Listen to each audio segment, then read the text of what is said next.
देखिए last class में हमने बात की थी कि हमारे सब्जेक्ट के अंदर कौन कितने चैप्टर हैं और कितने क्वेश्चन एग्जाम में पूछे जाते हैं। फिर हमने बात की थी कि कॉस्ट क्या होती है। किसके बारे में बात की थी? कॉस्ट क्या होती है। वो डेफिनेशन हमने विद एग्जांपल आपको लिखवाया। वहां तक कोई समस्या आपको?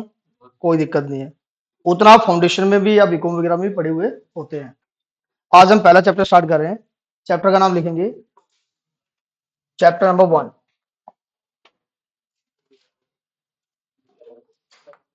चैप्टर का नाम लिखेंगे कॉस्ट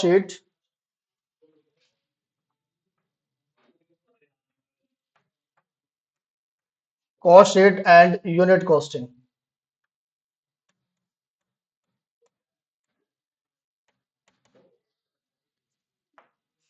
देखिए ये चैप्टर इतना ज्यादा इंपॉर्टेंट चैप्टर है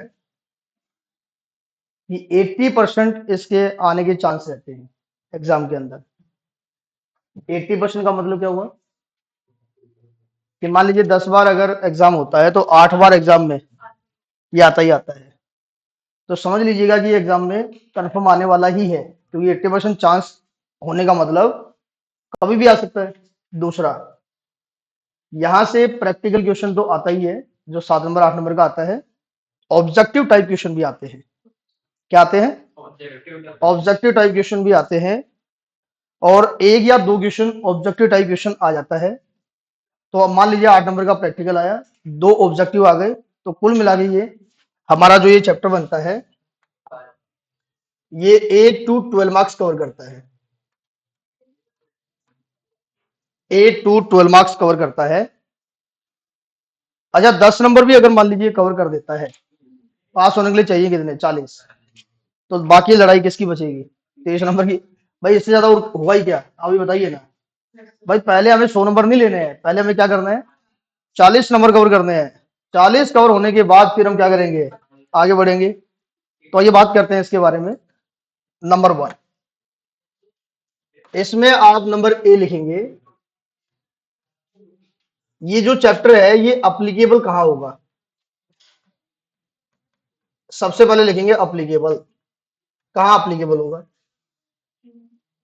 तो ऐसा कहा जाता है कि हमारी दो प्रकार की कंपनी होती है, टू टाइप्स। एक होती है मैन्युफैक्चरिंग कंपनी, जो गुड्स बनाती है और मार्केट में सोल्ड करती है। दूसरी हमारी होती है सर्विस प्रोवाइडिंग कंपनीज, जिनका काम गुड्स बनाने का नहीं है, सर्विसेज देने का है।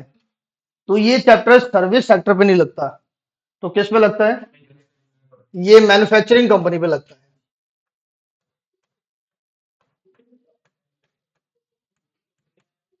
Manufacturing companies. अच्छा मैन्युफैक्चरिंग कंपनीज का मतलब क्या है? कौन सी कंपनी होती है ये? मैन्युफैक्चरिंग कंपनीज क्या करती है? मैन्युफैक्चरिंग कंपनीज करती है गुड्स प्रोड्यूस। अच्छा केवल गुड्स बनाने का काम करती है या इसे मार्केट में भी बेचना है? Goods produce and sold to market.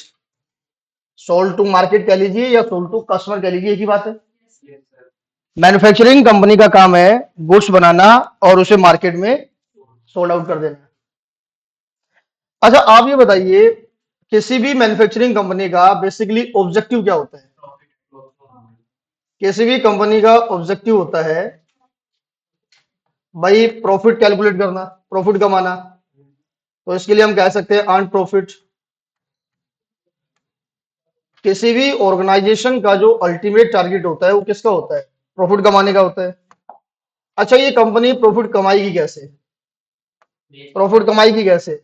इसे गुड्स प्रोड्यूस करना पड़ेगा। किसी भी कंपनी को, मैन्युफैक्चरिंग कंपनी को अगर प्रॉफिट कमाना है तो पहले क्या करे? गुड्स प्रोड्यूस करे। और गुड्स प्रोड्यूस करके क्या कर दे?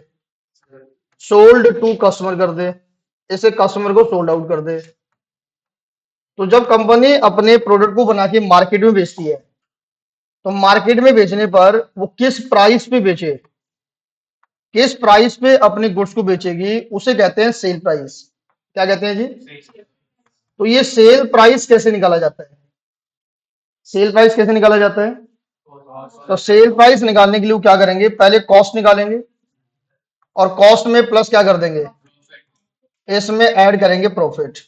तो दोस्तों प्रॉफिट का तो हमें पता ही होता है ना भाई, हमें कितना प्रॉफिट कमाना है। जैसे मैं एग्जांपल देता हूँ, आपसे जो फीस ली गई है उसमें हमारी एक कॉस्ट है और दूसरा हमारा क्या है, प्रॉफिट है। तो प्रॉफिट तो हमें पहले ही पता है कि भाई पर स्टूडेंट हमें 20% कॉस्ट का लेना है या 25% लेना है या 30% लेना है, या अमाउंट में बोले तो 1000 रुपए पर स्टूडेंट लेना है या 2000 लेना है। तो हमें निकालनी क्या पड़ेगी, हमारा जो ऑब्जेक्टिव है वो सेल प्राइस निकालने का होता है जी। क्या निकालने का होता है, सेल प्राइस निकालने का होता है। ये भी हमारा ऑब्जेक्टिव है, ये भी हमारा क्या है, ऑब्जेक्टिव है, सेल प्राइस निकालना। तो सेल प्राइस निकालने के लिए क्या करना पड़ेगा, कॉस्ट निकालनी पड़ेगी। क्या निकालनी पड़ेगी, कॉस्ट निकालनी पड़ेगी। अच्छा ये जो कॉस्ट होती है ना, ये जो कॉस्ट होती है ये दो प्रकार से निकाली जाती है। कैसे निकाली जाती है, अच्छा मान लीजिए सेल प्राइस से अगर निकालना है तो कॉस्ट पर यूनिट और प्रॉफिट भी क्या ऐड करेंगे, प्रॉफिट भी पर यूनिट ऐड करेंगे। ठीक है जी। तो कॉस्ट निकालने के दो तरीके होते हैं, एक होता है एस्टिमेटेड बेसिस पे कॉस्ट निकालना है। किसके बेस पे, एस्टिमेटेड बेस पे निकालना है।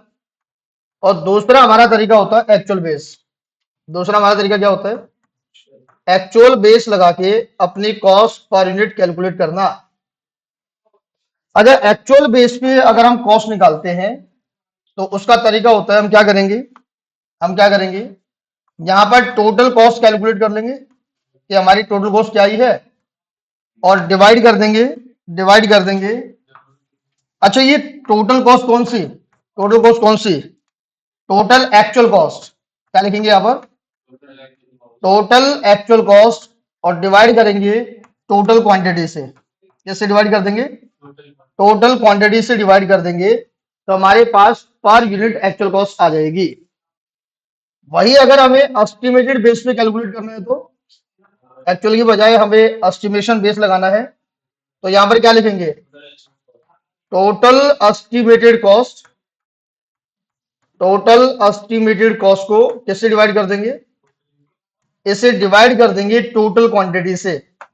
टोटल एस्टिमेटेड क्वांटिटी, वहां एक्चुअल क्वांटिटी होता है, यहाँ पर क्या होता है एस्टिमेटेड क्वांटिटी, तो मैंने दिया टोटल क्वांटिटी से डिवाइड कर देंगे। तो यहां पर एक क्वेश्चन निकल के आता है कि हमें कौन सा बेस लगाना होगा, हमें एस्टिमेटेड बेस के बेसिस पे अपनी कैलकुलेशन करनी है या हमें एक्चुअल बेस पे अपनी कैलकुलेशन करनी है। आप ये बताइए एक्चुअल कॉस्ट कब आएगी, एक्चुअल कॉस्ट आती है जब हम मटेरियल लगा लेते हैं, लेबर लगा लेते हैं, सारा ओवरहेड का खर्चा लगा लेते हैं, एक्चुअल में प्रोडक्शन हो जाता है, उसके बाद एक्चुअल कॉस्ट निकाली जाती है। तो ये एक्चुअल तो काम होने के बाद आती है। लेकिन आप ये बताइए क्या काम होने के बाद सेल प्राइस बताया जाएगा या काम होने से पहले ही सेल प्राइस निकाला जाएगा, बोलिए क्या बात करते हैं महाराज। अच्छा पहले ही बताना पड़ेगा। तो अगर आपको पहले ही सेल प्राइस निकालना है अपने प्रोडक्ट का, ताकि आप एड में मार्केट में बता सकें कि भैया देखिए हम ये प्रोडक्ट लेने बनाने जा रहे हैं और इसका सेल प्राइस ये होगा, तो इसका मतलब वहां पर आप एक्चुअल बेस यूज नहीं करेंगे बल्कि कौन सा बेस यूज करेंगे, एस्टिमेटेड बेस पे। तो हमारी कॉस्टिंग में जो हम कॉस्ट कैलकुलेट करते हैं वो सारी की सारी क्या होती है, एस्टिमेटेड बेस पे होती है। मैं एग्जांपल देता हूं, मैंने लास्ट क्लास में भी दिया था, कोर्स होने के बाद फीस बताई जाएगी या कोर्स होने से पहले बता दी गई है, कोर्स होने से पहले, बल्कि क्लास में आई भी नहीं थे उससे पहले तो फीस टेबल पे रखी हुई है। तो कॉस्ट तो बाद में होगा, 5 महीने 6 महीने लगेंगे उसको पूरा कराने में, तो फीस पहले कैसे बता दी, एस्टिमेशन बेसिस। हम पास डेटा के बेस पे एक अनुमान लगा लेते हैं कि भाई इतनी कॉस्ट आएगी, इतनी हमारी स्टूडेंट आएंगे, कॉस्ट को नंबर ऑफ स्टूडेंट से क्या करते हैं डिवाइड करते हैं, पर स्टूडेंट बोले तो पर यूनिट कॉस्ट आ जाती है, और जितना प्रॉफिट हमें अर्न करना है प्रॉफिट हम क्या करते हैं ऐड कर देते हैं, तो हमारा क्या आ जाता है सेल प्राइस। तो जैसे ये कोचिंग वाले करते हैं वैसे ही मैन्युफैक्चरिंग कंपनी भी तो करती होगी भाई। जैसे मान लीजिए मैंने आज ही कहा भैया चलो छोड़ो पढ़ाना नहीं है, मैं तो भैया ये स्टेशनरी बनाने का काम करूंगा, पेन बना के बेचूंगा। ये आई, बोला सर आप पेन बेचेंगे तो बताओ क्या प्राइस रखेंगे। मैंने कहा बनने के बाद बताऊंगा। बोला सर मुझे ऑर्डर तो आज ही देना है आपको, मुझे तो ऑर्डर आज देना है कि मेरे लिए 1000 पेन 2000 पेन बना दीजिए। मैंने कहा नहीं नहीं दीदी आप एक काम कीजिए, कोर्स होने के बाद मतलब ये पेन बना लूंगा, उसके बाद आइएगा और उसके बाद मैं आपको सेल प्राइस बताऊंगा। तो क्या कस्टमर ऐसा कोई ऑर्डर देगा या रुकेगा? क्या नहीं रुकेगा, वो तो दूसरी दुकान पे चला जाएगा। तो मुझे कस्टमर को रोकना भी है। तो हम कस्टमर को क्या कहेंगे, भैया दीदी जाइए मत, आइए, ये रहा सेल प्राइस। तो उन्होंने पूछ लिया मुझसे कि आपने ये सेल प्राइस बताया कैसे? मैंने कहा कि मैं पास डेटा के बेस पे एक अनुमान लगा लिया है, इसके आसपास आपका सेल प्राइस रहेगा। हाँ, इन्होंने ये भी कहा कि आपका तो पास डेटा पेन बनाने का है ही नहीं, आप तो पहले कोई और ही काम करते थे। तो मैंने कहा मेरा पास डेटा नहीं है, लेकिन ऐसा ही पेन बनाने वाली दूसरी कंपनियों का तो कॉस्ट डेटा है। तो हमने क्या करेंगे, सेम प्रोडक्ट बनाने वाली कंपनियों का डेटा उठा लेंगे और उसके बेस पर और फ्यूचर में होने वाले इन्फ्लेशन को मद्देनजर रखते हुए एक नया प्राइस निकाल लेंगे। क्या निकाल लेंगे? वो प्राइस जो होता है वो एक्चुअल नहीं होता, वो क्या होता है, एस्टिमेटेड प्राइस होता है। तो कॉस्टिंग में ये जो चैप्टर चलेगा ये बेस्ड ऑन एस्टिमेशन होगा। कैसे होगा जी? Based on estimation. अच्छा एक बात बताइए ना, आपने एक लाइन सुनी होगी, आजकल तुम कितना बदल गए हो। अच्छा ये लाइन कैसे बोली जाती है? बड़ी बदल गई हो तुम, पहले तो ऐसी ना थी। इसका मतलब पहले था ना कुछ ना कुछ। तो आपने क्या किया, जो आपका पास डेटा है और जो आपका एक्चुअल डेटा है दोनों को कंपेयर किया है ना, तभी तो वेरिएंस पढ़ते हैं। क्या पढ़ते हैं? वेरिएंस पढ़ते हैं। तो चैप्टर आएगा स्टैंडर्ड कॉस्टिंग। क्या आएगा? तो वहां जाके बात करेंगे। तो बेसिकली हमें बात करनी है एक्चुअल बेस पे नहीं, किसके बेस पे, एस्टिमेशन के बेस पे। अब बात ये आती है कॉस्ट कैसे निकालेंगे, ये कॉस्ट क्या होती है। आइए अगला पॉइंट लिखेंगे। तो ये कॉस्ट जो होती है, इस कॉस्ट का मतलब क्या है? कॉस्ट मैंने लास्ट क्लास में लिखवाया था, थोड़ा सा आगे बढ़ा रहा हूं। कॉस्ट मीन्स, दोबारा लिखेंगे, cost means amount incurred, cost means amount incurred for, amount incurred for production and sale of goods, production and, production and sale, sale of goods. जो हम कॉस्ट लगाते हैं किसके लिए, जो अमाउंट इनकर्ड करते हैं किसके लिए, प्रोडक्शन करने के लिए या सेल करने के लिए। बेसिकली यहां पर सेल वर्ड यूज नहीं होता है, यहां वो लिख देते हैं डिस्ट्रीब्यूशन ऑफ गुड्स। क्या लिख देते हैं? सेल, प्रोडक्शन एंड सेल की जगह उन्होंने वर्ड यूज कर दिया डिस्ट्रीब्यूशन ऑफ गुड्स। माल को बनाना है, गुड्स को बनाना है और उसे कस्टमर को भेजना है। तो बनाने से लेकर भेजने तक के सारे खर्चे, जब तक आप बेच देंगे उसके बाद के खर्चे नहीं, उस तक के खर्चे जो होते हैं वो कॉस्ट बनती है। क्या बनती है? कॉस्ट बनती है। किसी भी प्रोडक्ट को बनाने के लिए जो कॉस्ट के कुछ एलिमेंट्स होते हैं, तो हमने क्या लिखा था बेटे, हमने लिखा था 3 elements of cost, 3 elements of cost. अगर मान लीजिए एग्जाम्पल के लिए हमें ये पेन ही बनाना है, तो इस पेन बनाने में देखो बेटा क्या लगेगा, ये प्लास्टिक की बॉडी लगेगी ना, ये रिफिल लगेगा, ये कैप लगेगी, ये मटेरियल है। क्या है ये मटेरियल है। तो इस पेन को बनाने में पहला एलिमेंट लगेगा मटेरियल, पहला एलिमेंट लगेगा मटेरियल। और देखो हमने ये पेन थोड़ा कलरफुल भी किया हुआ है, तो ये कलर वलर का यूज हुआ होगा, वो भी मटेरियल है। शाइनिंग करने के लिए कोई ऑयल वॉयल का यूज किया होगा, तो वो भी हमारा मटेरियल है, तो उसे हम क्या बोलते हैं, मटेरियल। अच्छा ये पेन बनाया किसने है, ये पेन बनाया है किसी इंसान ने, किसी वर्कर ने जो आपकी कंपनी में आके काम करता है या काम करने में सहायता करता है। बनाने वाले ही लेबर नहीं, बनाने वाले की हेल्प करने वाले हेल्पर, सिस्टम को मैनेज करने वाले सुपरवाइजर, पूरे पूरे डिवीजन के, पूरे ब्रांच के मैनेजर, उनके ऊपर बैठे हुए मैनेजमेंट, ये सारे किसमें आते हैं, लेबर में आते हैं। और जो मटेरियल नहीं होता है, जो लेबर नहीं होता है, उसे बेटे क्या बोलते हैं, उसे एक्सपेंसिव बोलते हैं। क्या बोलते हैं? एक्सपेंसिव बोलते हैं। वैसे एक एग्जांपल ले लेता हूं, मान लीजिए एक पेन बनाने में 6 रुपए का मटेरियल लगता है, 3 रुपए की लेबर लगती है, 1 रुपए का एक्सपेंस लगता है। तो बताइए कुल मिला के आपकी टोटल कॉस्ट कितनी आ गई। तो कुल मिलाकर आपकी टोटल कॉस्ट आगे नहीं आएगी, टोटल कॉस्ट आएगी कितने, 10 रुपए। हमने कहा जब भी हम हमारा पेन बेचेंगे तो हम प्रॉफिट लेंगे पर यूनिट 5 रुपए। क्या लेंगे जी? प्रॉफिट पर यूनिट 5 लेंगे। तो मार्केट में अपना सेल प्राइस क्या बोल देंगे, तो मार्केट में अपना सेल प्राइस बोलेंगे दैट इज 15 रुपए। तो ये 15 रुपए सेल प्राइस निकालने के लिए पहले हमने क्या निकाली, पहले हमने कॉस्ट निकाली, और कॉस्ट में अपना जो डिजायर्ड मार्जिन है, प्रॉफिट है, वो हमने क्या कर दिया, ऐड कर दिया। इस प्रकार से सेल प्राइस निकाला जाता है। दोस्तों, हमारे चैप्टर का नाम क्या है, कॉस्ट शीट। चैप्टर का नाम है cost sheet and unit of costing, जिसे यूनिट कॉस्टिंग भी कहते हैं। क्या कहते हैं, यूनिट कॉस्टिंग भी कहते हैं। क्या ये सर्विस सेक्टर पे लगता है, नहीं, ये सर्विस सेक्टर पे नहीं लगता है, ये मैन्युफैक्चरिंग सेक्टर पे लगता है। मैन्युफैक्चरिंग सेक्टर क्या होता है, मैन्युफैक्चरिंग सेक्टर वो होता है जो गुड्स बनाता है और मार्केट में सोल्ड करता है। मैं इसके ऊपर आपके लिए 2 मिनट की बातें करूंगा। दोस्तों, ये चैप्टर सारे मैन्युफैक्चरिंग सेक्टर पे नहीं लगेगा। मैं ये कहना चाहता हूं, जितनी सारी मैन्युफैक्चरिंग कंपनियां है ना, बहुत सारी मल्टीपल टाइप्स का काम करने वाली मैन्युफैक्चरिंग कंपनी होती है, सबके ऊपर यूनिट कॉस्टिंग थोड़ी लगेगा। तो बहुत सारी मैन्युफैक्चरिंग कंपनियों में से कुछ एक मैन्युफैक्चरिंग कंपनियों पे कॉस्ट निकालने के लिए यूनिट कॉस्टिंग लगाते हैं। क्या लगाते हैं, यूनिट कॉस्टिंग लगाते हैं।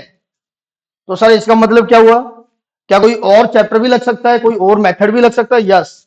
जैसे मान लीजिए मैं एक कारपेंटर हूं, क्या हूं मैं, मैंने कंपनी बनाई और मैंने कहा कि भैया मैं टेबल चेयर बना के दूंगा, मार्केट में बेचूंगा, ये बात ठीक है, लेकिन मैं बनाऊंगा तब जब कोई आके मुझे कहेगा कि आप आइए मेरे पास, आइए, बोलिए बोलिए ना एक बार, सर मेरे लिए चेयर बना के दो। सर क्यों बोल रहे हो? रिस्पेक्ट के लिए सर ही बोल देंगे, और क्या बोलेंगे, चाचा ताऊ जो भी लगते हैं वही बोलेंगे ना भाई। तो इन्होंने आगे कहा कि सर मेरे लिए चेयर बना के दो। अच्छा, उससे पहले मैं ऐसे ही बैठा हुआ था, मैं कोई काम नहीं कर रहा था, मैंने कहा ठीक है भैया कितनी चेयर, बोले जी 1000 चेयर बना के दे दो। अच्छा, मैं जब ऐसा काम करता हूं तो मेरे पास ऐसे कस्टमर तो आएंगे नहीं कि जो कहेगी एक चेयर बना के दे दो। तो मेरे पास तो बड़े बड़े लोग आएंगे, बड़ी बड़ी कंपनी आएंगी जो मेरे से चेयर बनवाएंगी। मैं जॉब वर्कर हूं। कौन हूं मैं, जॉब वर्कर। और मैं कस्टमर के ऑर्डर पे काम करता हूं, मैं कस्टमर के ऑर्डर पे काम करता हूं। ये भाई साहब आए जी, हमारे लिए पलंग बना के दे दो, 10 20 50 पलंग बना के दीजिए, हमें वो अपनी धर्मशाला में लगाने हैं। हमने कहा ठीक है बना देंगे भैया, क्या दिक्कत है। तो मैं पहले पलंग नहीं बनाए, जर्नली लगातार प्रोडक्शन नहीं कर रहा हूं। ये जब आए तब इन्होंने, मैंने इनके लिए 4 5 पलंग बना के दिया, तो मैंने इनके ऑर्डर पे काम की दिया। ये आए हमारे पास, बोले जी हमारे यहाँ पर बहुत बड़ी धर्मशाला बन रही है, उनके दरवाजे बनाइए, आइए सबके दरवाजे बना दीजिए। हमने कहा ठीक है बना देंगे। तो मैं ऐसे नहीं बना रहा कि मैं दरवाजे बना रहा हूं, कोई आया मेरी दुकान में खरीद के ले गया, नहीं नहीं, मैं उनके ऑर्डर पे काम कर रहा हूं। तो जब किसी के ऑर्डर पे काम किया जाता है, और एक सबसे बढ़िया एग्जांपल देता हूं, शादी का कार्ड छापने वाला प्रिंटिंग प्रेस, क्या लगता है आपको, वो लगातार लगातार शादी का कार्ड छापे जा रहा है। मान लीजिए मेरा नाम मुकेश शर्मा है, पहली बार मैंने उससे शादी के कार्ड छपवाए, वो मेरे शादी का कार्ड छाप दिए, उसके बाद एक डेटा आ गया, लड़के का नाम, लड़की का नाम, लड़के का पक्ष, वधू पक्ष, धर्मशाला, ये डेट को इस समय लगना आएगा, इस समय बारात होगी, इस समय खाना होगा, इस समय ढोल बजेगा, अलग अलग। अच्छा, उसके बाद मान लीजिए 10 साल के बाद इनकी शादी हुई, मतलब होने वाली है। ये गए दुकान पे, भैया शादी का कार्ड चाहिए। अच्छा रुकिए भैया, वो निकालना भैया। अच्छा, पूछा ही नहीं भाई तेरा नाम क्या है, तेरी शादी कब होगी, लड़की कौन है, कहाँ आना है, भंडारा कहाँ होगा, मतलब ही नहीं है। बोला अरे वो शर्मा जी के कार्ड, शादी के कार्ड पड़े हुए हैं, वही छाप रहे हैं हम तो लगातार, दे दीजिए। आप क्या बोलेंगे, मेरे किस काम का, ठीक है, ठीक है। तो ये क्या ऐसा काम किया जा सकता है क्या, क्या शादी का कार्ड छापने वाला जो प्रिंटिंग प्रेस वाला है, क्या वो लगातार प्रोडक्शन करता है किसी एक ही काम का, नहीं, वो मल्टीपल टास्क करता है। और मल्टीपल टास्क भी किसके हिसाब से, कस्टमर के ऑर्डर के हिसाब से। वहां यूनिट कॉस्टिंग नहीं, वहां ऑर्डर कॉस्टिंग लगता है। क्या लगता है, उसे जॉब कॉस्टिंग कहते हैं। क्या कहते हैं, जॉब कॉस्टिंग। दूसरा, आप ये बताइए, जो ये कोचिंग चलाने वाले लोग हैं, क्या ये एक जैसे बच्चा आया तो उसको पढ़ाना शुरू कर दिया, उसके लिए क्लासरूम बनाए, सेटअप लगाया, दूसरा बच्चा आया, बोला भैया रुकिए ये तो हो गया है, आपके लिए दूसरा क्लासरूम लेते हैं, उसमें सेटअप लगाते हैं, फिर तीसरा बच्चा आया, आपके लिए तीसरा। ऐसे मान लीजिए किसी कॉलेज के पास अगर 1000 स्टूडेंट है तो 1000 कमरे चाहिए। इस प्रकार का काम, क्या ऐसा काम होना चाहिए, या वो एक बैच बनाएंगे, एक बैच बनाएंगे, बैच की अपनी एक सीमा होती है कि भाई 40 बच्चे रखेंगे या 50 रखेंगे। तो ऐसी कंपनियां जहां पर काम करने के लिए बैचेज का यूज होता है, बैचेज में काम करेंगे, भाई 40 का बैच फिक्स, उसके बाद दूसरा बैच, उसके बाद तीसरा, उसके बाद चौथा बैच। तो बैचेज में जहाँ काम होता है वहां भी यूनिट कॉस्टिंग नहीं लगेगा, वहां लगेगा बैच कॉस्टिंग। क्या लगेगा? तो जैसे दवाई बनाने वाली कंपनी, ये ऑटोमोबाइल्स वाले, बाइकें बनाने वाले, कार बनाने वाले, ये थोड़ी है कि एक बार में एक कार बना रहे हैं। देखना उनका कभी ऑनलाइन जाके यूट्यूब वगैरह पे, बैचेज में काम हो रहा है। मैं बजाज कंपनी में 2011 में काम किया, 2010-11 में, रुद्रपुर के अंदर, ठीक है, उत्तराखंड में आता है। तो दोस्तों क्या था वहां पर, एक बैच सिस्टम लगा हुआ था, ये पूरा लंबा वेयर हाउस के अंदर। और वो क्या करते हैं, एक बार में 100 बाइकें एक साथ निकाल रहे हैं, एक साथ बनती है। जैसे ही वो बैच खत्म हुआ, थोड़ा रेस्ट दिया जाता है कि भाई अब आपका काम हो गया है, अब दूसरा बैच में काम करेंगे। फिर दोबारा से बिल्कुल वही, वो खाली इंजन रखा जाता है, फिर वो टायर लगाए जाते हैं, फिर वो उसके ऊपर वो जो भी लगाते हैं, क्या बोलते हैं उसे, नट बोल्ट टाइट किए जाते हैं, ठीक है। तो वो सिस्टम चलता रहता है और बहुत सारे लोग दोनों तरफ खड़े होते हैं, जल्दी जल्दी काम करते रहते हैं ऐसे, ठीक है। और एक बार में ही 50, 70 या 100 जो भी उनका बैच सिस्टम होता है, बैचेज में काम करते हैं। तो ऐसी कंपनियां जहां कॉस्ट निकालने के लिए बैच सिस्टम अप्लीकेबल होता है, वहां यूनिट कॉस्टिंग नहीं, बैच कॉस्टिंग लगेगा। क्या लगेगा? बैच कॉस्टिंग लगेगा। तो इसका मतलब ये हुआ, क्या सभी कंपनियों के ऊपर यूनिट कॉस्टिंग लगेगा? नहीं लगेगा। तो आइए इसके बारे में बात करते हैं, इसके बारे में बात करते हैं, लिखना शुरू करेंगे। अच्छा, हमने कितना पॉइंट लिखा है यहां तक? ये सारा ए था हमारा, ए के अंदर लिखवाया मैंने, ठीक है। अब लिखेंगे नंबर बी।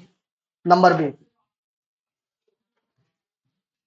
नंबर बी लिखेंगे, unit costing.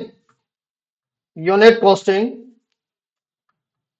Is also known as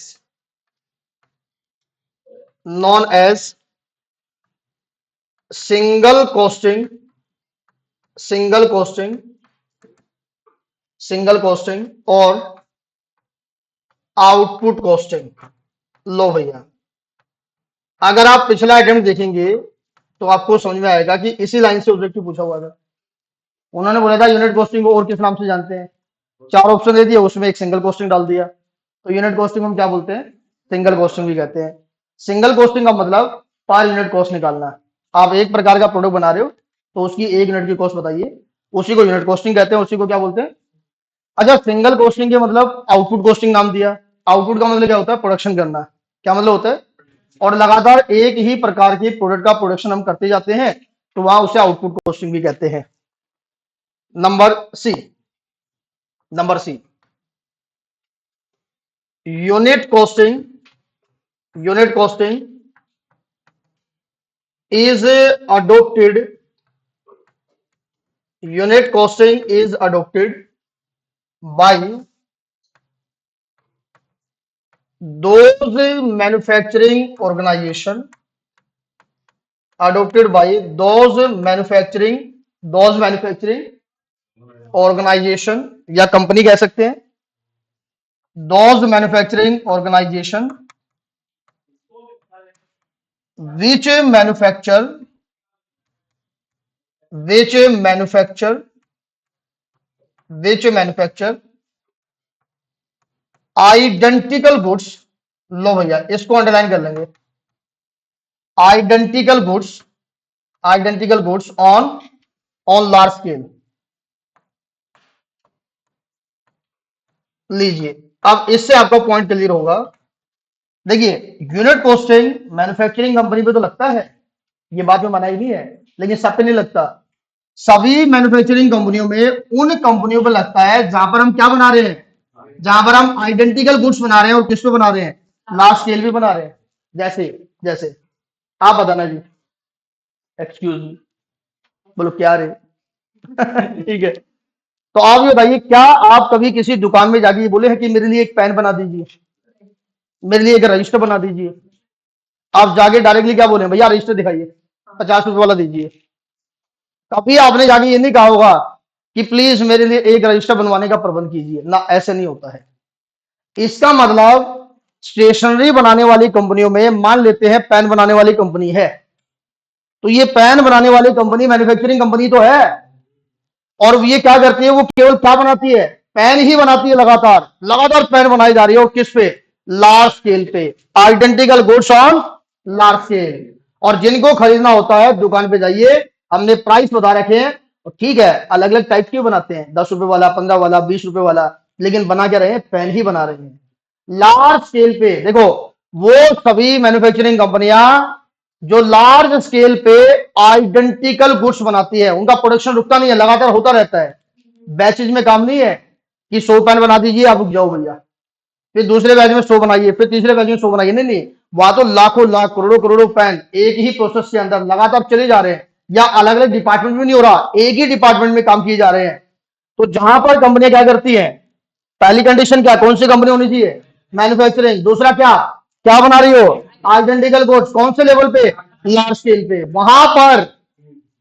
वहां पर कॉस्ट निकालने के लिए यूनिट कॉस्टिंग अप्लाई करते हैं। क्या अप्लाई करते हैं, तो यहां पर मैंने बता दिया कि यूनिट कॉस्टिंग लगेगा कहां।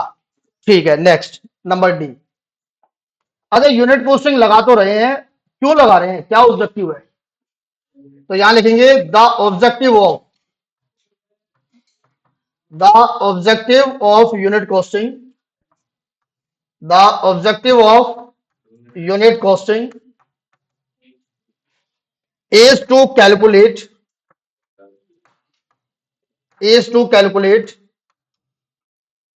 पर यूनिट कॉस्ट। लो भैया, यूनिट कॉस्टिंग का ऑब्जेक्टिव होता है पर यूनिट कॉस्ट निकालना।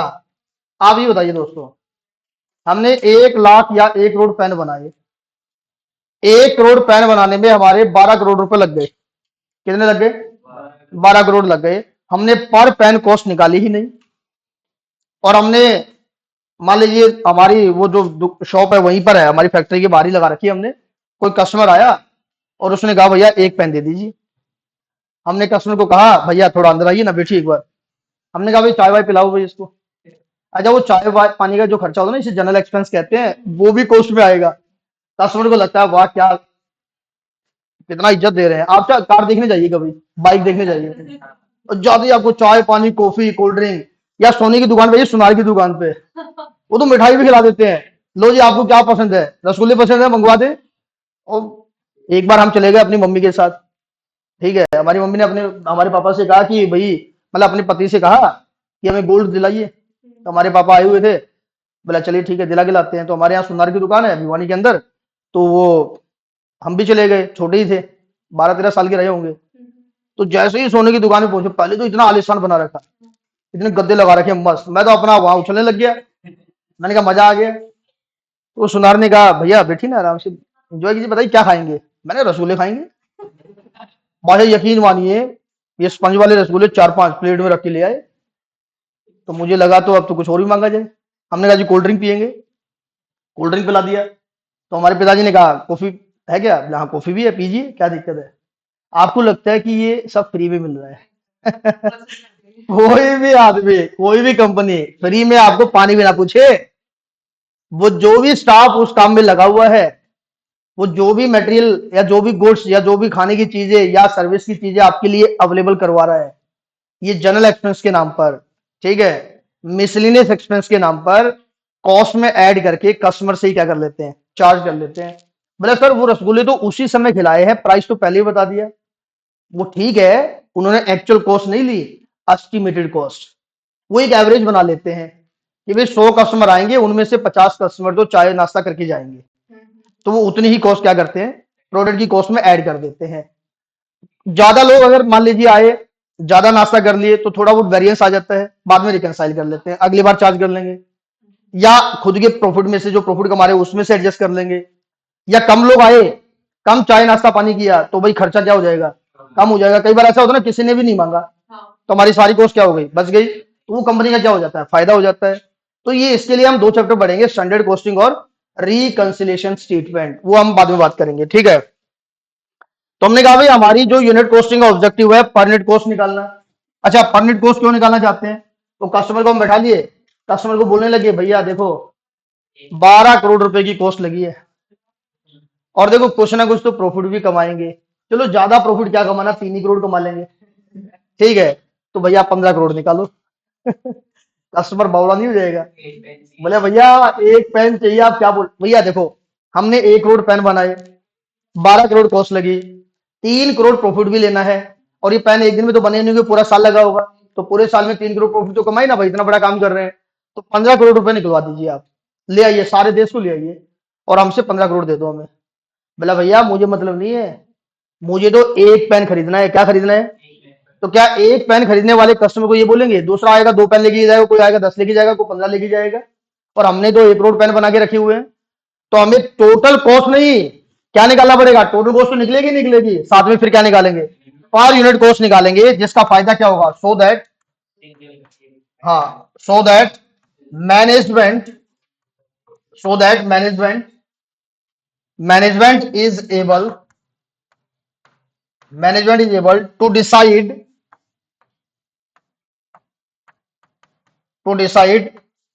Selling price, selling price. और बेटा सेलिंग प्राइस का बाय डिफॉल्ट मतलब होता है पर यूनिट, ठीक है जी। So that management is able to decide selling price which is to be charged from customer, which is to be charged from, which is to be charged from customer। जो हमें किससे charge करना है बेटे? जो हमें अपने कस्टमर से चार्ज करना है। Which is to be charge from customer, जो हमें अपने कस्टमर से चार्ज करना है। तो आप ये बताइए, अगर हम कॉस्ट प्राइस नहीं निकाल पाएंगे तो क्या सेल प्राइस निकाल पाएंगे? नहीं निकाल पाएंगे। तो इस चैप्टर का मेन ऑब्जेक्टिव क्या हो गया?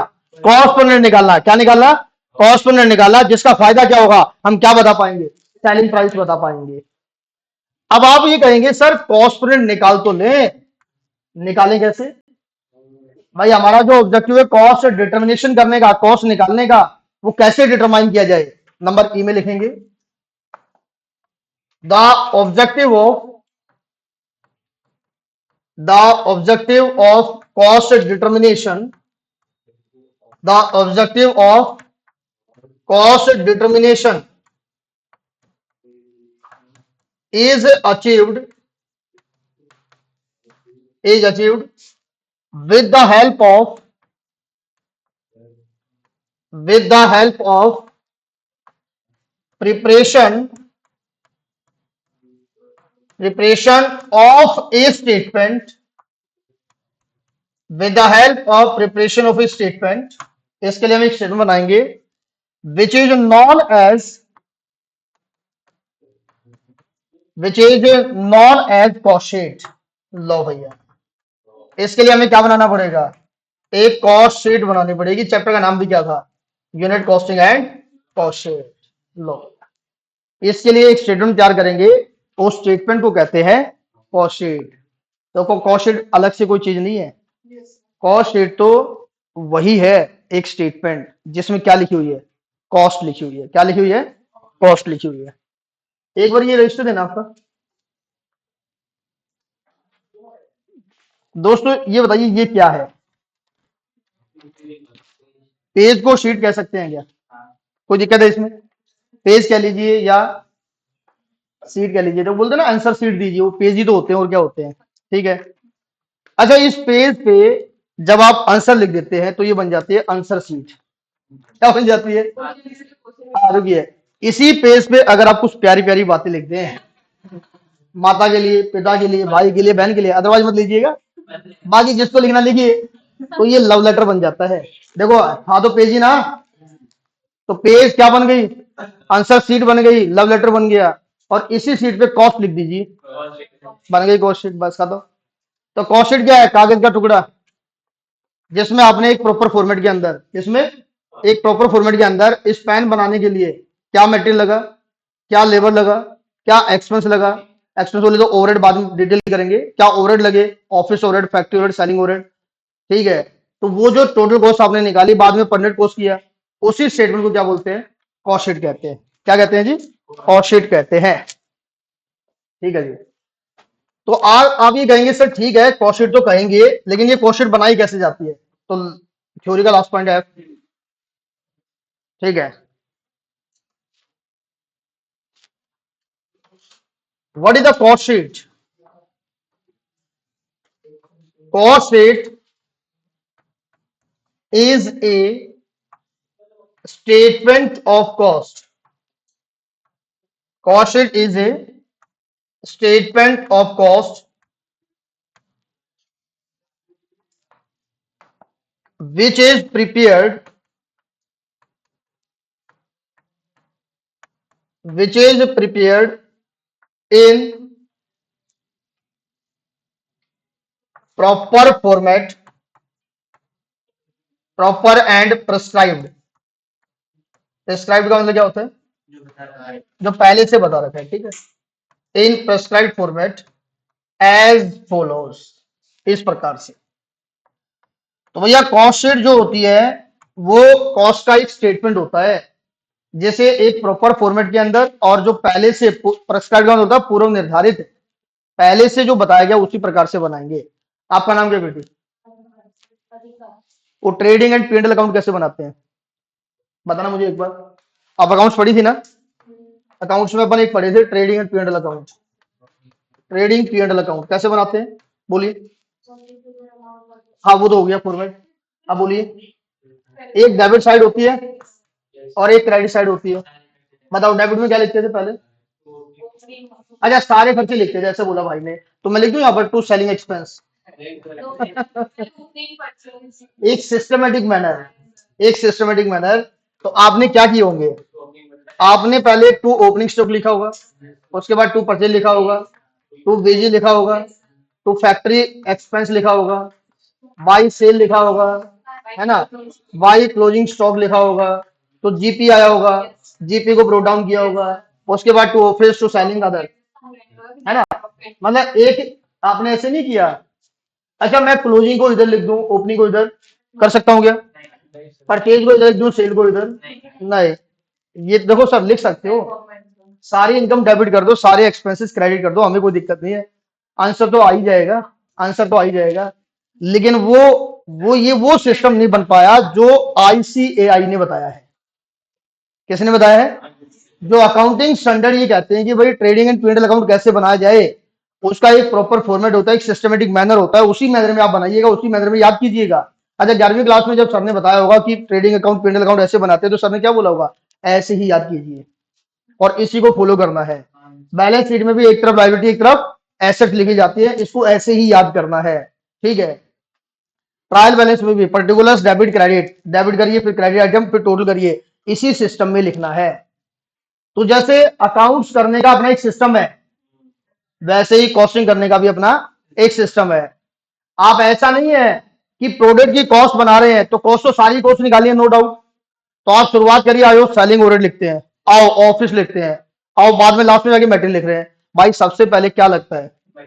किसी भी चीज का प्रोडक्शन करने में सबसे पहले तो मटेरियल लगता है, तो मटेरियल लिखो ना पहले, किसने रोका है? फिर क्या लगता है? मटेरियल को काट पीट के बनाएगा कौन? लेबर, तो लेबर लिखो ना भाई, और उसके बाद अदर खर्चे। तो एक सिस्टमेटिक मैनर बनाया जाएगा, क्या बनाया जाएगा?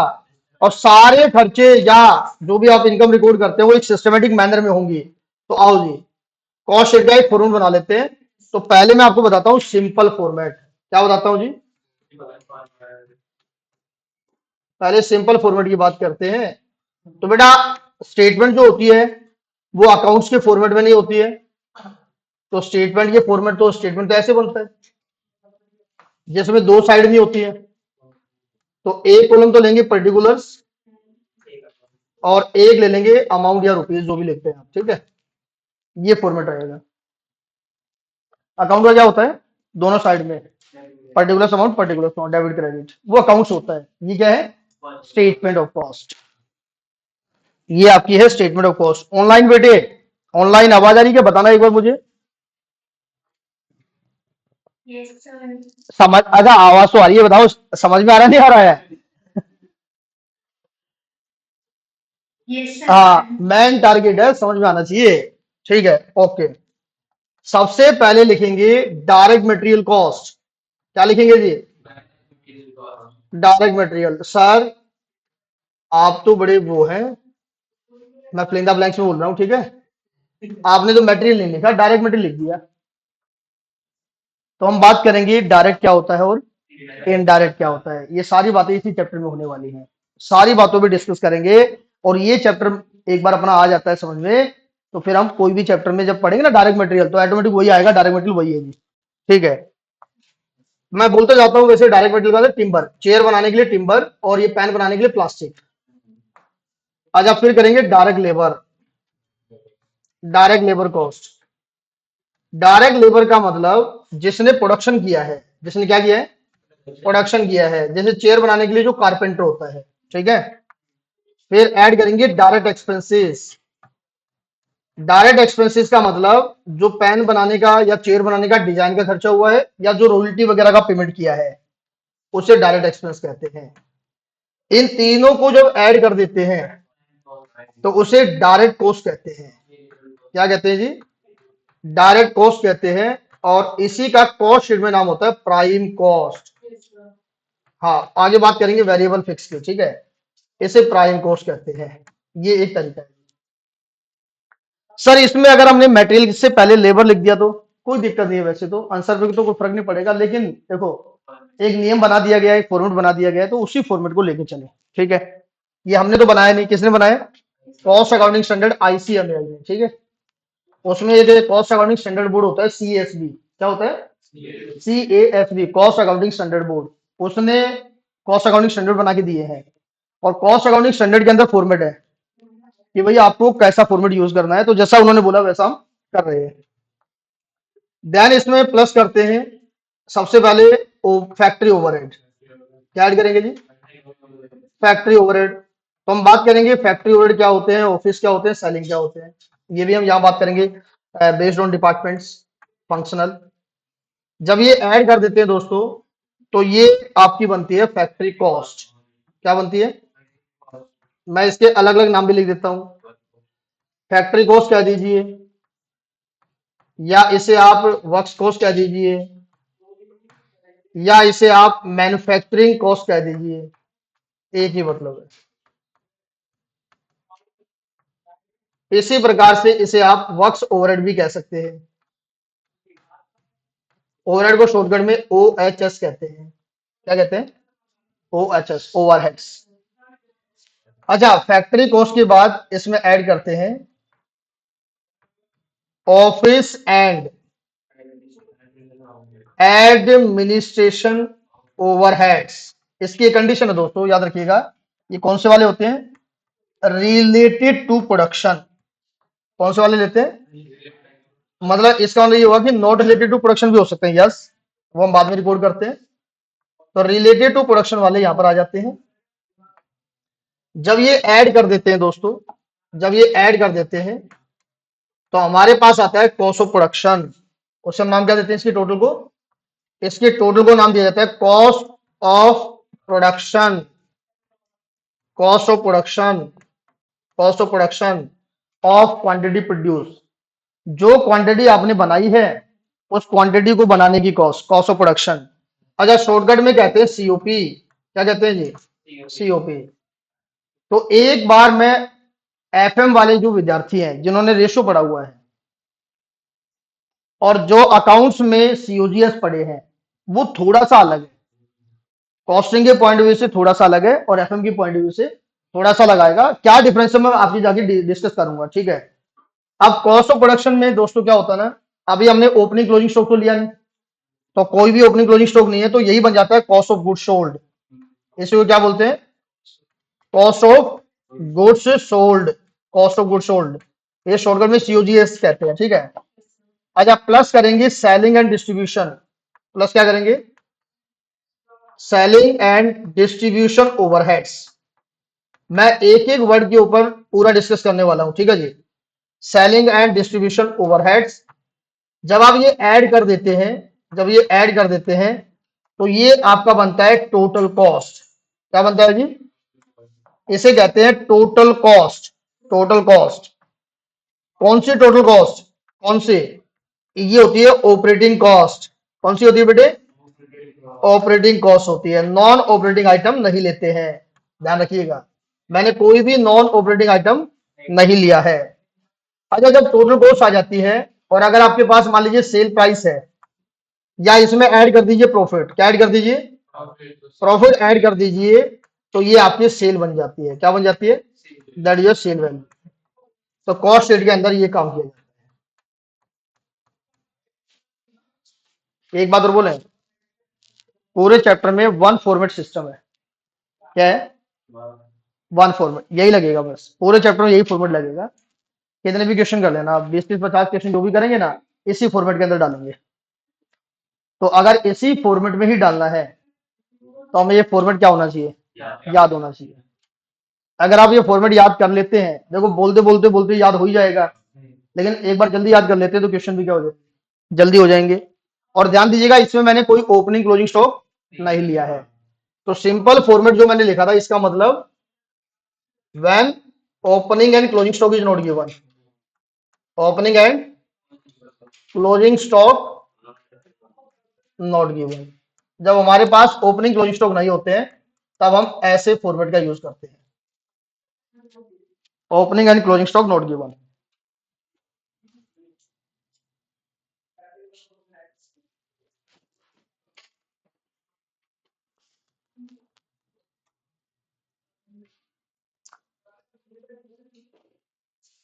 यहां तक की बात समझ में आई? ठीक है।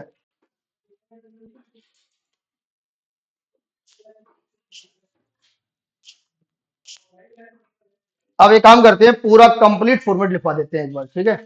लिखना भैया, कंप्लीट फॉर्मेट, एक लाइन छोड़ के, और पूरा पेज लग जाएगा उसमें, पूरा पेज से भी ज्यादा लग जाएगा, ठीक है? एक पूरा फॉर्मेट बनवाते हैं। ये तो पहला सिंपल लिखवाया, अब हम कंप्लीट फॉर्मेट लिखवा रहे हैं। इसी में काम करते हैं ना, इसको एफ पॉइंट के अंदर इसे नंबर ए बोल देते हैं, ठीक है? ये सही हो गया, सिंपल फॉर्मेट। अब नंबर बी में आ जाते हैं, ताकि ताकि एक बार हम पूरा फॉर्मेट लिख लेंगे ना, तो फिर हम आराम से फिर डिस्कस कर सकते हैं एक एक बात के ऊपर। ये नोट कर लिया सबने? ठीक है, आइए। तो बेटा फॉर्मेट तो बिल्कुल ऐसे ही बनेगा, फॉर्मेट में कोई चेंज नहीं है। तो वही ओपनिंग क्लोजिंग स्टॉक आ जाएगा साथ में, क्या आ जाएगा? ओपनिंग एंड क्लोजिंग स्टॉक आ जाएगा। ये अमाउंट वाला कॉलम बिल्कुल लास्ट में लीजिएगा, और पर्टिकुलर्स में स्पेस ज्यादा रखिएगा।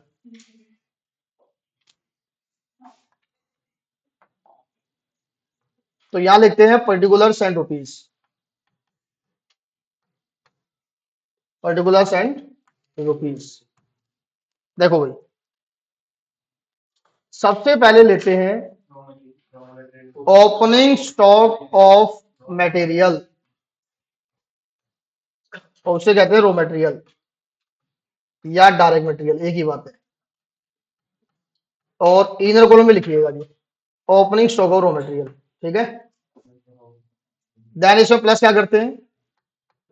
Purchase of raw material, purchase of raw material.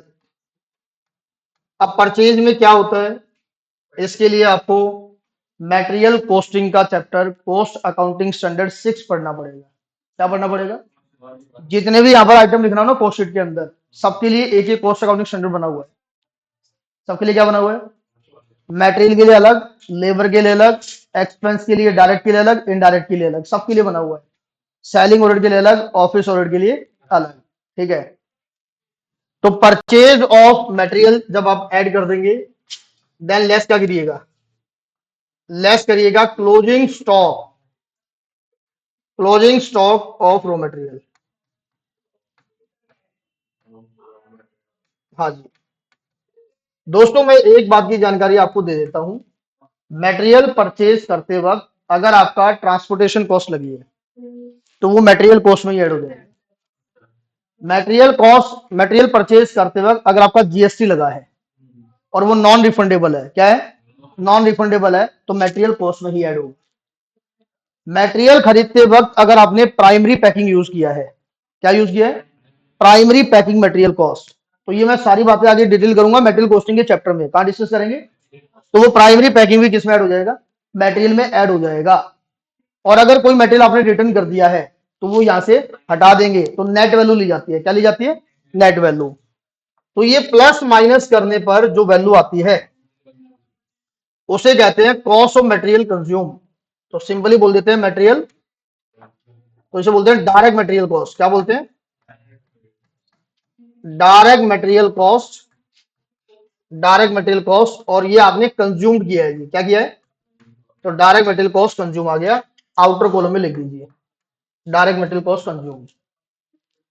अच्छा मुझे एक बात की जानकारी देना, सारे बच्चे सोच के बोलना, आपको क्या लगता है मटेरियल परचेज करना कॉस्ट होती है या मटेरियल कंज्यूम्ड करना कॉस्ट होती है? क्या लगता है? मटेरियल, मान लीजिए मटेरियल परचेज किया 10 लाख रुपए का, और कस्टमर के लिए अभी हमने 2 लाख रुपए का ही कंज्यूम किया है, 8 लाख रुपए का कंज्यूम किया ही नहीं, तो जो कंज्यूम नहीं किया वो क्लोजिंग स्टॉक होता है। क्या होता है? और याद कीजिएगा क्लोजिंग स्टॉक ट्रेडिंग अकाउंट में क्रेडिट हो जाता है और लास्ट में बैलेंस शीट में आता है, वो एसेट बन जाती है। क्या बन जाती है? तो जब तक आप उसे यूज नहीं करेंगे कॉस्ट में कैसे आ जाएगा? देखो कॉस्ट में वही आइटम आएगा जो आप कस्टमर से रिकवर कर सकते हैं। जो पैसा आपने कस्टमर के लिए क्या किया है, खर्च किया है। इस पैन को बनाने के लिए 10 लाख रुपए का प्लास्टिक परचेज किया था, 2 लाख का प्लास्टिक यूज किया है। तो इस पैन की कॉस्ट में 10 लाख का कैसे प्लास्टिक ऐड कर सकते हैं? कितना ऐड करना होगा? अगर 10 लाख का ऐड कर दिया है तो 8 लाख माइनस करिए। तो इसलिए तो माइनस किया ना क्लोजिंग स्टॉक। याद है? यहां अकाउंट तो है नहीं कि भाई खर्चों को डेबिट कर दो और जो खर्चे बच जाए उसे क्रेडिट कर दो। क्रेडिट का मतलब हमेशा इनकम ही नहीं होता है, जो हमारे एक्सपेंस को कम करा दे वो भी किस में लिखते हैं? तो क्लोजिंग स्टॉक बेसिकली हमने इसलिए लिखा था क्योंकि हम वहां माइनस नहीं कर पा रहे थे। तो आपको ट्रेडिंग अकाउंट बनाते हुए सर ने बताया होगा कि वैसे तो डेबिट साइड में माइनस क्लोजिंग स्टॉक होना चाहिए था, लेकिन चलो कोई बात नहीं, जो डेबिट में माइनस होना है वो ट्रेडिंग में क्रेडिट कर दो तो ऑटोमेटिक माइनस हो गया। तो वो मटेरियल परचेज करना is not cost, material consume is the cost. Material consume, ठीक है जी। देन इसमें ऐड करेंगे डायरेक्ट लेबर कॉस्ट। और दोस्तों डायरेक्ट लेबर कॉस्ट इनकड़ आती है। क्या आती है? पे नहीं आएगी, क्या आएगी? इनकड़ आएगी। Direct labour cost incurred. अच्छा पे किया या पे नहीं किया? आप मुझे बताइएगा, मैंने इस साल लेबर से काम कराया 10 लाख रुपए का और लेबर को पेमेंट कर दी 8 लाख रुपए की। कितने पे कर दी? 2 लाख रुपए का काम मैंने करा लिया और वो इसी साल का है, वो इसी ईयर का है। मैंने कहा अगले साल पे करूंगा जी। पे कब करूंगा? अगले साल। इसे कहते हैं आउटस्टैंडिंग वेजेस। तो आप ये बताइए इस साल की कॉस्ट में कितना लिखेंगे, 10 लाख या 8 लाख? पूरे 10 लाख लिखे जाएंगे इनकर्ड बेसिस पे। क्या लिखे जाएंगे? अच्छा मान लीजिए आपने 10 लाख का काम कराया, आपने 1 रुपए का ही पेमेंट नहीं किया। 1 रुपया पेमेंट नहीं, पेमेंट कब होगा? 2027 में। काम कब कराया? 2026 में मान लो, या 25 चल रहा तो काम कराया 2025 में, और पे कब करोगे? 2026 में। अरे पे करने से मतलब नहीं है, यहां पर पे करो या ना करो, जिस ईयर का जो एक्सपेंस है उस ईयर में रिकॉर्ड होगा। यहां पर क्लोजिंग स्टॉक क्यों माइनस किया? क्योंकि इस साल यूज नहीं किया। तो जिस साल यूज करोगे उस साल की कॉस्ट में ऐड कर देंगे। किस नाम से? ओपनिंग के नाम से। अगले साल का ओपनिंग बनेगा। इसी प्रकार से लेबर में भी ये चेक करेंगे कोई आउटस्टैंडिंग या प्रीपेड है क्या। याद कीजिए कैश फ्लो, 12वीं क्लास में पढ़े थे ना कैश फ्लो। तो कैश फ्लो में क्या करते थे? इनकम से पेड पे आते थे, तो वो आउटस्टैंडिंग और प्रीपेड को प्लस माइनस करते थे। वही खेल यहां भी खेलेंगे। तो बोलो ये खेल बार बार खेलना पड़ेगा। ठीक है, तो हमें ना पेड नहीं देखना है। क्या नहीं देखना है? इनकड़ देखना है। क्या देखना है? लोड मत लीजिए, सारी बातें करेंगे, लिखवाएंगे, विद एग्जांपल डिस्कस करेंगे। अभी लिखिएगा डायरेक्ट लेबर कॉस्ट इनकड़, ठीक है। मैं लिखवाऊंगा पेड प्रीपेड क्या है, आउटस्टैंडिंग क्या है, सारी बातें। देन ऐड क्या करेंगे? Direct expenses. और एक बात और बोल दे कहो तो, सर बातें बहुत बोलते हो, क्या करें, काम ही है। बात ये इफ एनी, कई बार ना डायरेक्ट एक्सपेंस मिलेगा नहीं आपको क्वेश्चन में, होगा तो लिखेंगे, जबरदस्ती वाला काम नहीं है, ठीक है। और दोस्तों अकाउंट का डायरेक्ट एक्सपेंस अलग है और यहाँ का डायरेक्ट एक्सपेंस अलग है। अकाउंट में तो फैक्ट्री तक के खर्चों को डायरेक्ट कॉस्ट बोलते थे, डायरेक्ट एक्सपेंस बोल देते हैं। यहाँ नहीं है, यहाँ अलग है थोड़ा, ठीक है। तो ये जब ऐड कर देंगे तो ये तीनों का टोटल वही बन जाएगा प्राइम कॉस्ट। तो बताओ केस ए और केस बी के फॉर्मेट में क्या फर्क नजर आया? वहां ओपनिंग क्लोजिंग नहीं था, यहाँ ओपनिंग क्लोजिंग था तो एडजस्ट कर दिया। तो याद रखना ओपनिंग स्टॉक खर्चों में प्लस किया जाता है और क्लोजिंग स्टॉक को खर्चों में से माइनस किया जाता है, ये ध्यान रखना। अब प्राइम कॉस्ट में क्या ऐड करते हैं दोस्तों? प्राइम कॉस्ट में ऐड करेंगे फैक्ट्री ओवरहेड। प्राइम कॉस्ट में ऐड करेंगे फैक्ट्री ओवरहेड्स।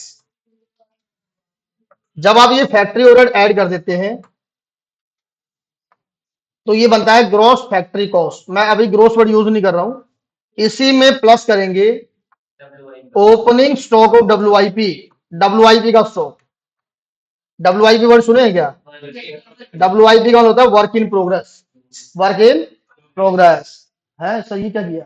मटेरियल का स्टॉक मटेरियल में और डब्ल्यूआईपी वाला स्टॉक फैक्ट्री में। डब्ल्यूआईपी कहां होता है? फैक्ट्री में होता है। जो जहां से रिलेटेड है वही प्लस माइनस होगा। भाई आप अपने घर से रिलेटेड है, ओ भैया, आप अपने घर से रिलेटेड है, उनके घर से रिलेटेड नहीं है। तो आपका जो भी मान सम्मान असम्मान है वो कहाँ होगा, आपके घर में ही होगा, उनके में नहीं होगा, ध्यान रखिएगा। तो plus factory plus opening WIP, और माइनस क्या करेंगे, माइनस करेंगे closing stock of WIP, minus करेंगे closing stock of WIP, work in progress, work in progress. ठीक है जी, काम अभी चल रहा है।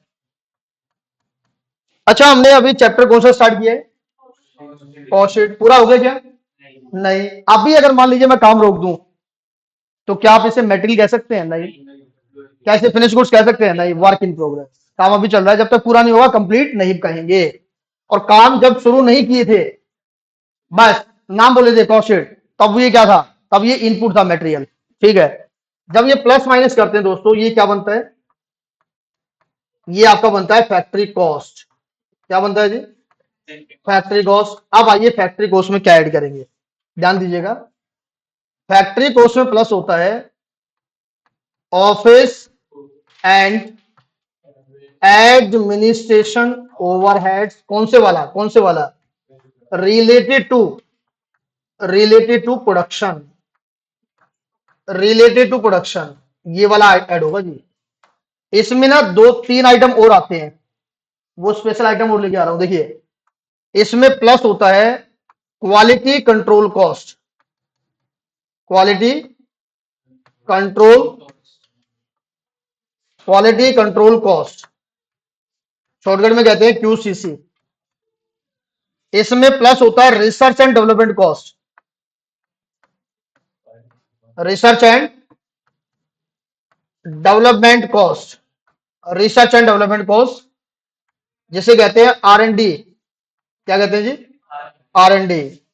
इसमें प्लस होता है primary packing material cost, primary packing cost, primary packing cost, और इस पे लगा दिया स्टार।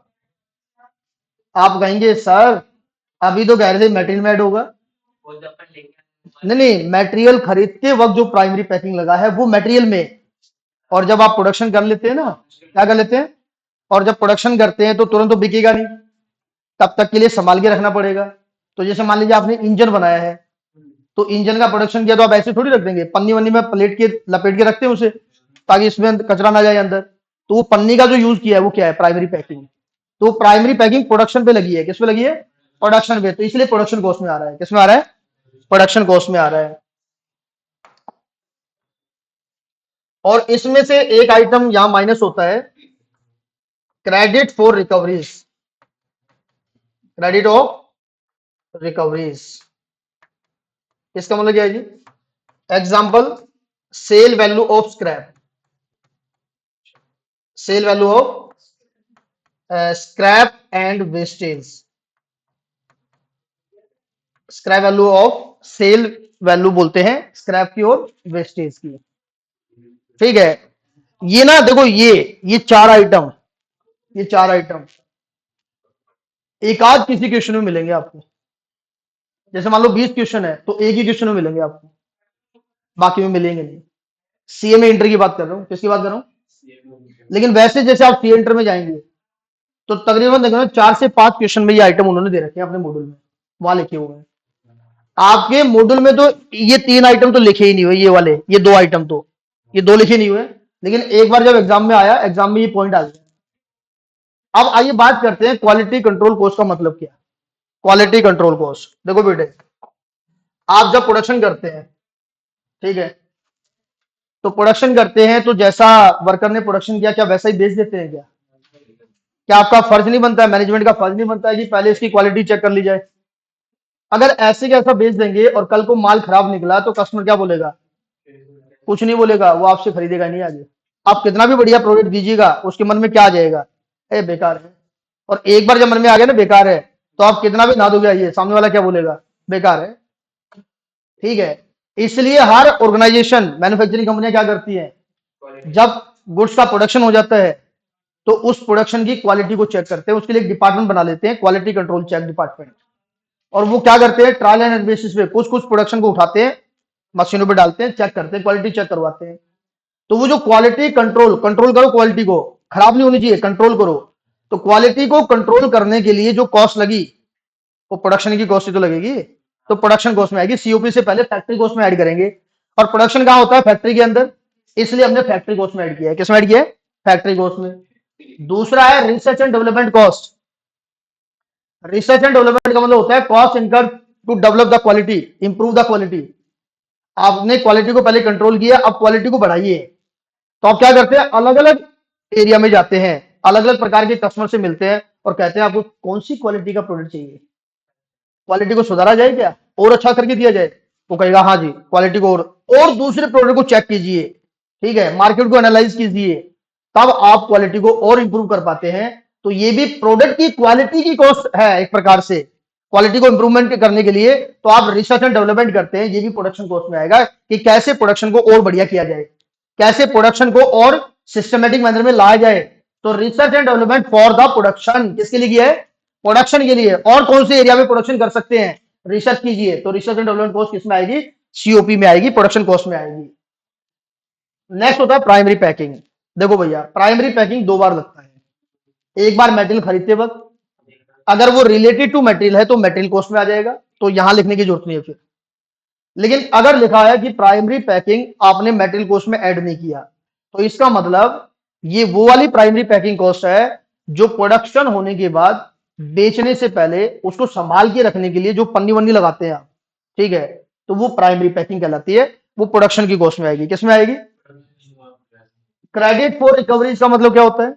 मान लीजिए आपने प्रोडक्शन किया और प्रोडक्शन वेस्ट हो गया। क्या हो गया? वेस्ट हो गया, तो वो होता है लॉस। लॉस दो प्रकार के होते हैं, मैं अभी पूरा डिटेल नहीं कर सकता, नॉर्मल लॉस और एबनॉर्मल लॉस। तो इसके लिए मैं एक अलग से कॉन्सेप्ट कराऊंगा, what is the normal loss और व्हाट इज द, मैं अभी बता देता हूं। ये स्क्रैप नॉर्मल लॉस की होती है। किसकी होती है? तो नॉर्मल लॉस को बेचने पर कोई स्क्रैप वैल्यू मिलती है। तो देखो इसमें भी एक समस्या है, बोलो क्या? अगर ये स्क्रैप हुआ है मटेरियल का, किसका? रॉ मटेरियल का स्क्रैप हुआ है, तो मटेरियल कॉस्ट में से माइनस करेंगे। कहां से माइनस करेंगे? ये भी मैं अलग से नोट में लिखवाऊंगा कि लॉस मटेरियल का हुआ तो मटेरियल में से। ये लॉस हुआ है प्रोडक्शन का, तो नेट प्रोडक्शन कॉस्ट निकालेंगे। तो फैक्ट्री कॉस्ट के बाद अपन क्या करेंगे? यहां से लेस करेंगे क्रेडिट ऑफ रिकवरीज। दूसरा, कई बार प्रोडक्शन करने के लिए गवर्नमेंट हमें सब्सिडी देती है, कुछ ग्रांट या इंसेंटिव देती है, तो अगर वो मिलता है तो वो भी यहां पर क्या कर लेंगे? एडजस्ट कर लेंगे। तब ये प्लस माइनस करके जो भी आएगा उसे कहेंगे कॉस्ट ऑफ प्रोडक्शन। क्या कहेंगे? Cost of production. लो भैया, आप केस नंबर ए वाले फॉर्मेट से चेक करिए क्या डिफरेंस नजर आया। केस ए वाले में हमने ना तो ओपनिंग क्लोजिंग डब्ल्यूआईपी लिखा था और ना ये आइटम हमने लिखे थे, ये आइटम और ऐड कर दिए, तो ये एक प्रॉपर फुल फ्लैश फॉर्मेट बन गया। अच्छा, कॉस्ट ऑफ प्रोडक्शन जो आपका आया है, अब इसमें क्या प्लस करेंगे जी? अब इसमें प्लस करेंगे ओपनिंग स्टॉक ऑफ, बेटा प्रोडक्शन का मतलब काम पूरा हो गया, फिनिश गुड्स है, तो opening stock of finish goods plus करते हैं। तो जैसे ही आप opening stock of finish goods यहां पर प्लस करते हैं, और फिर लेस क्या करेंगे? फिर लेस करेंगे closing stock. Closing stock of finish goods यहां से लेस करते हैं, तो दोस्तों ये प्लस माइनस करके हमारे पास आता है COGS, cost of good sold. तो इसे हम कहते हैं यहां पर cost of good sold. Cost of good sold, cost of good sold में, कॉस्ट ऑफ गुड सोल्ड में बेटे प्लस करते हैं selling and distribution expenses, selling and distribution overheads. और देखिए, और देखिए देखिए देखिए, यहां पर ही प्लस करेंगे क्या? Office and administration overheads. कौन से वाले? कौन से वाले? Not related to production. Related to production वाले तो ऊपर ऐड हो गए, ये रहे रिलेटेड टू प्रोडक्शन, सीओपी का पार्ट बनते हैं प्रोडक्शन कॉस्ट का। लेकिन जब बाद में वो क्या होता है? नॉट रिलेटेड टू प्रोडक्शन, तो उसे कहते हैं जनरल एक्सपेंसेस। क्या कहते हैं जी? तो जनरल एक्सपेंसेस कहते हैं, वो एक प्रकार के सेलिंग एक्सपेंस जैसे ही होते हैं, तो उसके साथ ऐड करते हैं। तो जब ये प्लस माइनस कर लेते हैं, जब आप ये प्लस माइनस कर लेते हैं ना दोस्तों, तब बनती है टोटल कॉस्ट। क्या बनती है? तो ये आपकी आ गई टोटल कॉस्ट और देखिएगा मैंने कोई भी नॉन ऑपरेटिंग आइटम नहीं लिया है, तो यही आपकी ऑपरेटिंग कॉस्ट है। इसी को कहते हैं कॉस्ट ऑफ सेल्स। इसमें ना कई बच्चे कंफ्यूज हो जाते हैं सेल और कॉस्ट ऑफ सेल में। बेटा सेल का मतलब सेल वैल्यू, सेल का मतलब, और कॉस्ट ऑफ सेल का मतलब जो आपने बेचा उसकी कॉस्ट। तो कॉस्ट ऑफ सेल का मतलब कॉस्ट है जो आप बेचेंगे उसकी कॉस्ट, कॉस्ट ऑफ सेल कहते हैं। और कॉस्ट ऑफ सेल में जब आप ऐड करते हैं, कॉस्ट ऑफ सेल में जब आप प्लस करते हैं प्रॉफिट, तो ये आपकी आती है सेल वैल्यू। ये क्या आती है? ये आपकी सेल वैल्यू आती है। तो मैं आपसे रिक्वेस्ट कर रहा हूं ये वाला फॉर्मूला पक्का याद कर लो, बात बन जाएगी। तो इसे कहते हैं सेल वैल्यू।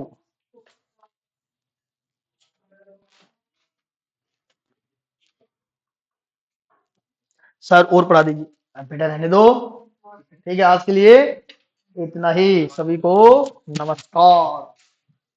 रिवीजन करें, डेली का काम क्या करें, ज्यादा नहीं, 10 से 15 मिनट। कितना बेटे? 10 से 15 मिनट अगर आप रिवीजन कर लेंगे तो यकीन मानिए 70-80 नंबर आराम से आ जाएंगे। मैं केवल 10 से 15 मिनट की बात कर रहा हूँ, केवल 10 से 15 मिनट। और अगर आप 1-1 घंटा 1.5 घंटा रिवीजन करेंगे तो पूरी की पूरी ले आएंगे, क्या दिक्कत है। लेकिन अभी के लिए जो लड़ाई लड़ी किसी 10 से 15 मिनट वाली, धीरे धीरे फिर बढ़ाएंगे। और अभी तो आपके सारे सब्जेक्ट भी स्टार्ट नहीं हुए हैं, तो अभी तो टाइम ही टाइम है। आप तो ज्यादा भी टाइम लगा देंगे तो और पक्का हो जाएगा। और सबसे बढ़िया तरीका